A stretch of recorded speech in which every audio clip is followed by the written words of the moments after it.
Kami menolak peletakan batu pertama karena kalau bapak-bapak dan Pijaya Asri di sebelah masjid persis. Itu cuma 2 rumah yang dibeli untuk bikin pesantren. 7 tingkat, 7 lantai. Tidak ada lapangan upacara, tidak ada lapangan untuk bermain, dan ibu di sini tidak akan ada pesantren. Pesantren itu harus tanah besar. Jadi di sini cuma sekretariat. Dalam 1 menit berubah. Kemudian berita berikut lagi juga kami cuma bikin SD.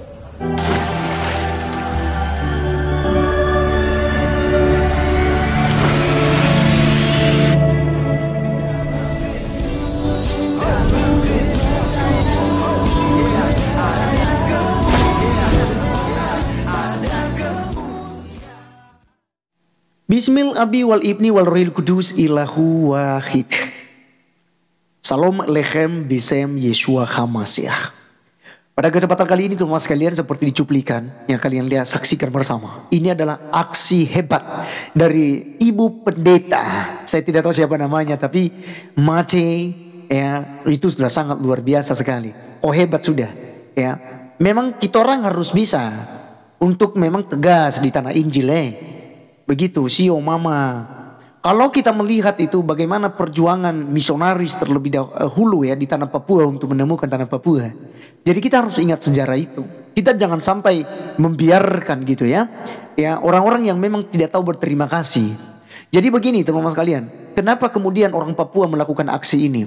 Salah satunya adalah karena begitu banyak gereja ya di Pulau Jawa, di provinsi-provinsi lain itu disegel, ditutup paksa, dihancurin.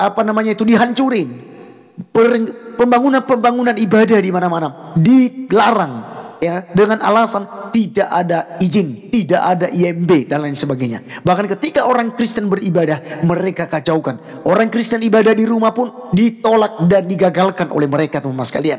Dan apalagi mereka teriak-teriak dengan mengatasnamakan agama ya, takbir Allahu Akbar, iya kan? Mereka teriak-teriak di gereja dan lain sebagainya, pakai speaker dan lain sebagainya. Itu udah banyak terjadi. Nah orang Papua kali ini mereka menolak pesantren. Kenapa demikian? Karena memang pesantren tidak memadai tempatnya juga di sana. Karena memang mereka memiliki alasan yang sangat jelas ya.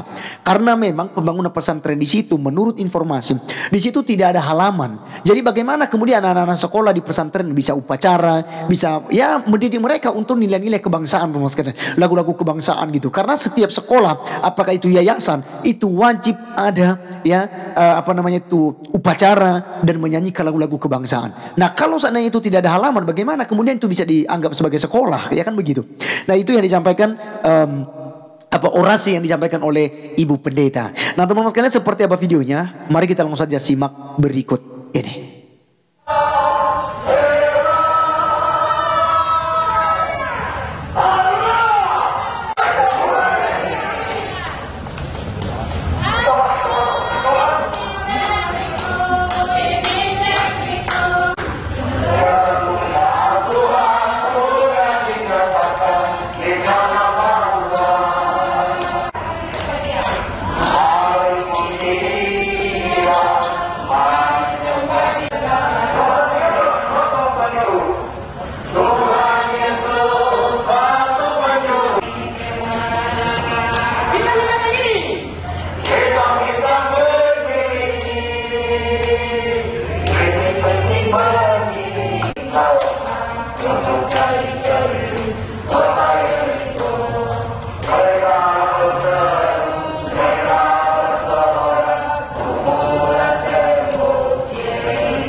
ada penghormatan memuliakan nikahmu, berilah hidup. Bapak-bapak, mama-mama, pakcik dan pakcik, hari ini kami anak-anak datang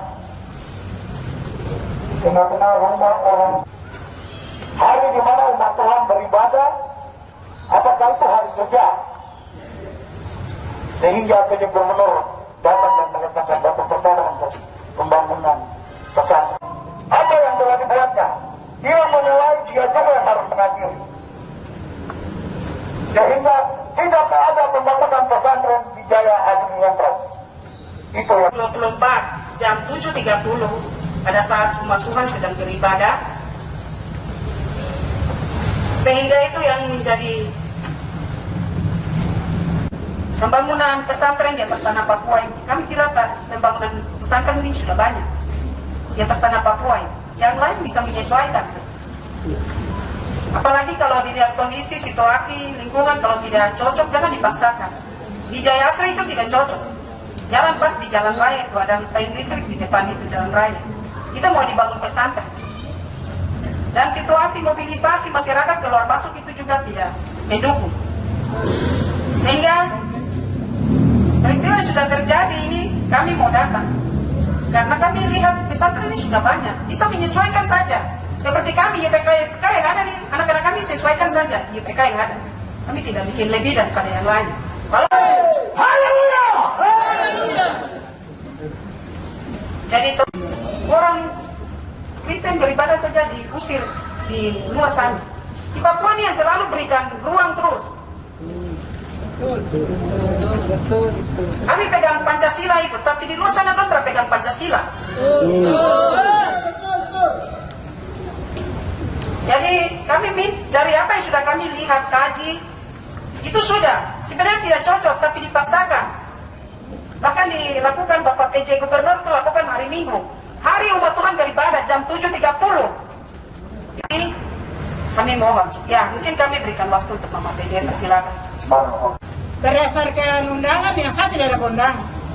Tapi saya lihat undangan itu jam 9. Saya datang setengah 9:30, peletakan batu sudah terjadi. Seperti itu. Padahal di undangan jam 9. Ya, sehingga kami datang. Kemudian kami semua ada orang-orang Jaya Asri ini tidak pernah ada apa. Kulo nuwun kah. Mulai dari tahun 2023 kasih naik spanduk itu terada bilang deh. Sampai gitu apa aksi baru bilang kita saudara baru. Langsung saudara hari ini. Sampai yang telah pernah tegur juga langsung tegur. Saudara begini tuh. Ya. Oke. Kami menolak peletakan batu pertama karena kalau bapak-bapak dan Jaya Asri di sebelah masjid persis. Itu cuma 2 rumah yang dibeli untuk bikin pesantren. 7 tingkat, 7 lantai. Tidak ada lapangan upacara, tidak ada lapangan untuk bermain, dan ibu di sini tidak akan ada pesantren. Pesantren itu harus tanah besar. Jadi di sini cuma sekretariat. Dalam 1 menit berubah. Kemudian berita berikut lagi juga kami cuma bikin SD. SD saya pemerhati anak, saya guru sekolah minggu. Dan saya betul-betul memperhatikan pendidikan dan juga perhatikan anak. Kalau memang perhatian anak, kalau tidak ada tempat untuk bermain, anak harus bermain. Bermain adalah dia punya hidup. Jadi kalau tidak ada tempat bermain, itu mau bikin generasi sakit, gangguan jiwa, silakan bikin di tempat sendiri. 20 tahun lebih, kita dengan gereja dan masjid duduk sama-sama. Tapi hari ini ada yang mau berdiri dan injak. Begitu, kita juga bisa berdiri. Jadi hari ini kami datang. Kami bawa kami hati yang susah ini. Bapak-bapak dorong tolong. Terus, ya kami minta harus diurus sampai harapan kami. Kami bisa duduk sama-sama tanda tangan kesepakatan. Karena kalau tidak ada tanda tangan di atas meterai, kami ragu. Hari ini bilang sekretariat, 5 tahun kemudian barang itu berdiri. Ini pengalaman. Jadi kami seluka, kami tidak punya apa-apa, itu sebabnya kami datang. Minta Bapak dengan Mama, tolong kami, tolong kami, tolong kami.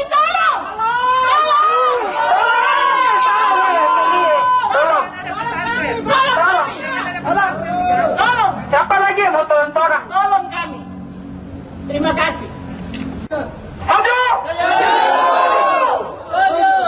Jadi pertama kami minta untuk cabut itu. Kami akan kawal bersama-sama dengan kakek dan kakek yang ada di tempat ini. Kami Nama saya Alfis Tanuni. Saya pelaksana tugas Seklat Kapolri dalam Kabupaten Papua di Jawa Romina di Dinas Luar Jakarta. DPR Republik Indonesia Papua ini dari Januari langit 13 sampai Januari ini lanjut pemilihan saat di sini dan bagi kaki semua ini dapat kondisi kami jaga kantor. Aspirasi yang sampaikan itu betul dan pas. Kalau yang sampaikan yang letakkan PJ Gubernur, maka kami kaki tangan Bapak PJ Gubernur. Kami akan laporkan, saya lapor kepada Ibu Sekwan, Bapak Ketua DPR hasil ini. Jadi jawaban nanti sesuai dengan permohonan ini, di apa ini tulisan-tulisan ini. Ya. Nanti DPR akan DPR akan menyampaikan. Pekerjaan Tuhan, terima kasih Ibu Pendeta yang sampaikan luar biasa aspirasi ini semua. Jadi tulisan ini, kalau ada yang bawa tulisan dalam bentuk kertas, kasih saya. Saya mau cari PJ Gubernur, saya mau kasih. Dalam kapasitas sebagai pelaksana tugas, DPR akan ambil keputusan sesuai dengan pemberitaan jemaat Tuhan, pekerja Allah, umat Tuhan di tanah yang mewakili telah datang di gedung DPR menyambut aspirasi rakyat Papua ini. Ya. Jadi itu yang harus sampaikan. Kaitan dengan pertemuan tidak bisa karena DPR yang ini tidak ada. Boleh menyampaikan lagi. Ya, boleh menyampaikan lagi. Ini pekerjaan Tuhan. Ya, untuk tanah Papua. Ini jadi akan sampaikan lagi sebab sekarang ini sebab pejabat tidak ada, kami ini sama wakili jaga kantor besar ini, gedung besar ini, jadi saya mungkin sampaikan itu.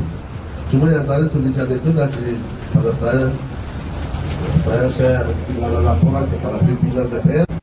Oke teman-teman sekalian, itulah videonya yang kita sudah saksikan bersama. Dan sekali lagi saya ancung jempol buat Mace Pendeta. Ya, ini tadi mereka nyanyikan lagu-lagu Kidung Jemaat teman-teman sekalian. Jadi kalau nggak salah mereka ini GKI ya, Gereja Kristen Indonesia. Nah teman-teman sekalian, ini hal yang sangat luar biasa sekali apa yang mereka lakukan ini, aksi ini, orasi ini salah satu bentuk ya mereka untuk mempertahankan tanah Injil ya. Di video kita kemarin tuh mereka menyampaikan hal itu. Ini bukan masalah toleransi, ini bukan masalah untuk menghargai orang Islam, tetapi ini tanah Injil yang seharusnya ya itu dikembangkan oleh orang-orang Kristen sendiri. Nah itu yang pertama. Dan yang kedua, Ibu Pendeta juga memberikan alasan kenapa, karena memang gereja di Pulau Jawa, di provinsi-provinsi yang lain itu kan udah banyak ditutup seperti saya katakan tadi teman-teman sekalian. Ini real dan inilah yang terjadi. Jadi orang Kristen mau teriak-teriak keadilan itu tidak pernah menerima yang namanya keadilan. Tapi kalau mereka teman-teman sekalian, mereka paksakan. Bahkan tadi Ibu Pendeta bilang, kami tidak akan pergi jika tidak ada surat perjanjian. Harus ditertangani di atas materai bahwa 5 tahun, 10 tahun, 15 tahun ke depan tidak ada pendirian pondok pesantren di wilayah yang mereka larang tersebut teman-teman sekalian. Dan ini hal yang sangat luar biasa sekali, saya tepuk tangan.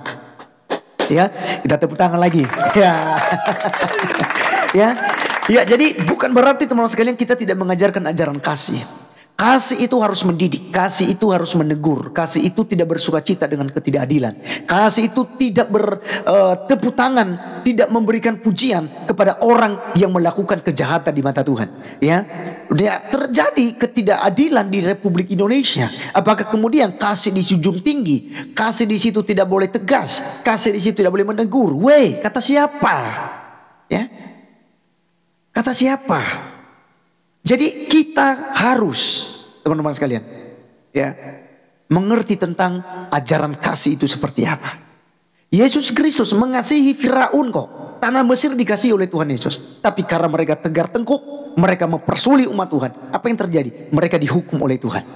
Sodom dan Gomora disayang sama Tuhan, ditunggamalikan oleh malaikat Tuhan. Kenapa? Karena mereka melakukan kejahatan yang tidak bisa ditolerir, yang tidak bisa diampuni oleh Tuhan, sehingga mereka harus dihukum. Yesus Kristus pernah marah. Dia marah ketika orang-orang berjualan di bait Allah, iya kan?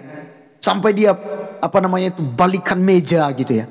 Sampai dia buat keributan di sana. Walaupun ya mereka bilang ya, yang polemikus, oh Yesus barbar, Yesus itu kejam begitu ya. Silakan saja. Tapi yang ditunjukkan oleh Tuhan Yesus Kristus yaitu kasih. Kenapa? Karena orang-orang pada waktu itu lebih mengutamakan tentang diri mereka sendiri, tapi mereka mengabaikan bait Allah. Tuhan menghajar mereka dengan kasih sayang. Baik teman-teman sekalian ya, sekali lagi viralkan video ini ya. Dan apa komentar Anda terkait dengan penolakan pondok pesantren? Silakan tulis di kolom komentar. God bless you.